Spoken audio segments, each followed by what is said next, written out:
সকাল সকাল এই পুঁইশাকের ডাঁটাগুলো লাগাতে চলে আসলাম। গতকালকে রাতের বেলা বাসায় পুঁইশাক আনা হয়েছে, সেখান থেকে অল্প কিছু ডাঁটা কেটে রেখে দিয়েছি লাগানোর জন্য। কিছুদিন বাসায় ছিলাম না, আর তার মধ্যেই কিন্তু আমার টমেটো গাছে 2টা টমেটোও হয়েছে, সাথে বেশ কিছু ফুলও হয়েছে।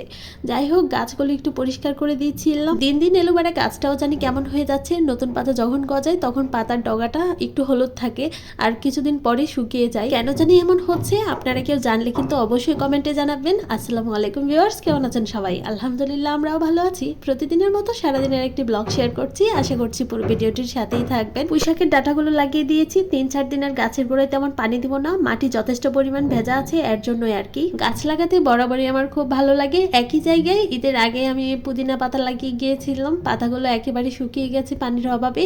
সেই জায়গায় আবার পুঁইশাকের ডাঁটা লাগিয়েছি। তারপর চলে আসলাম সকালের নাস্তা বানানোর জন্য। ফ্রোজেন রুটি ছিল, রুটিগুলো ভেজে নিয়েছি। আর প্রথমে কিন্তু ওয়াসির জন্য নুডলস রান্না করেছি ডিম ছাড়া। আজকে সে আমার সাথে সাথেই ঘুম থেকে উঠেছে, আমি নাস্তা বানাচ্ছি, সে আমার পাশে বসে আছে।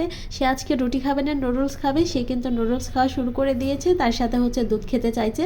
আমি ওকে দুধ জাল করে দিয়েছিলাম। তারপর আমাদের জন্য ডিম ভাজা করে নিয়েছি, পুঁইশাক ভাজাও হয়ে গেছে। আর এইটুকুই ছিল সকালের নাস্তা। আর সকালের নাস্তার পাশাপাশি আমি দুপুরের রান্নাটাও সেরে নেই। কারেন্ট একবার যায় আর একবার আসে, প্রচুর বাতাস হচ্ছে ঢাকার এদিকে।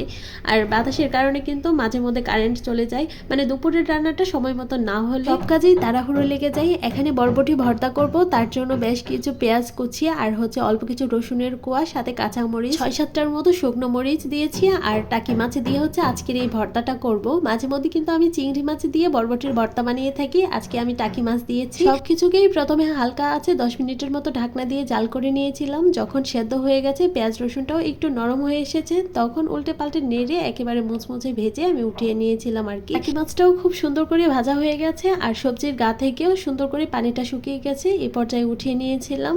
আর একই করে আমি মলা মাছ ভেজে নিয়েছি। তরকারিটা রান্না করার জন্য বেশ কিছু পেঁয়াজ কাঁচামরিচ কুচি দিয়ে তার সাথে শুকনো মশলাগুলো দিয়ে দিয়েছি, সাথে চিকন করে একটা আলু কুচি করে দিয়েছি। সবকিছুকে এখন ভালোভাবে কষিয়ে নিয়ে ভেজে রাখা মলা মাছ দিয়ে একসাথে ঝোলের পানি দিয়ে নিয়েছিলাম। রান্নার কাজগুলো আজকে আগে থেকেই গোছানো হয়েছে, তার জন্য ঝটপট করে রান্নাটাও সেরে নিয়েছি। আর এদিকে ভর্তার জন্য যেগুলো ভেজে রেখেছিলাম সেগুলোও কিন্তু খুব সুন্দর করে ঠান্ডা হয়ে গেছে। আর আমি এখানে একটা ভুল করেছি, টাকি মাছের ভেতরের কাঁটাটা না ফেলে একসাথে ব্লেন্ডারের জারে দিয়ে দিয়েছিলাম। কাঁটাগুলো একেবারেই পেস্ট হয়নি, অল্প অল্প দানা রয়ে গিয়েছিল, তবে ভর্তাটা খেতে কিন্তু দারুণ মজা হয়েছিল। এখানে মলা মাছের তরকারিটাও হয়ে গেছে, হালকা ঝোল রাখবো, তার জন্য ধনিয়া পাতা দিয়ে এটুকুতেই উঠিয়ে নিয়েছি। ওয়াসির জন্য পাঙ্গাস মাছ দিয়ে পটল আলুর তরকারি রান্না করব। আমাদের রান্নাগুলো হয়ে গেছে, শেষের দিকে ওয়াসির তরকারিটা বসিয়ে দিয়েছিলাম। তারপর আবার চলে আসলাম গাছের মধ্যে পানি দিতে। রাতের বেলায় প্রচুর জ্বর শুরু হয়েছিল, তার জন্য কিছু গাছ আমি এখান থেকে নিয়ে বাসার ভেতরে রেখেছিলাম। আর এখানে যে গাছগুলো ছিল সেগুলোতে পানি দিয়ে দিলাম।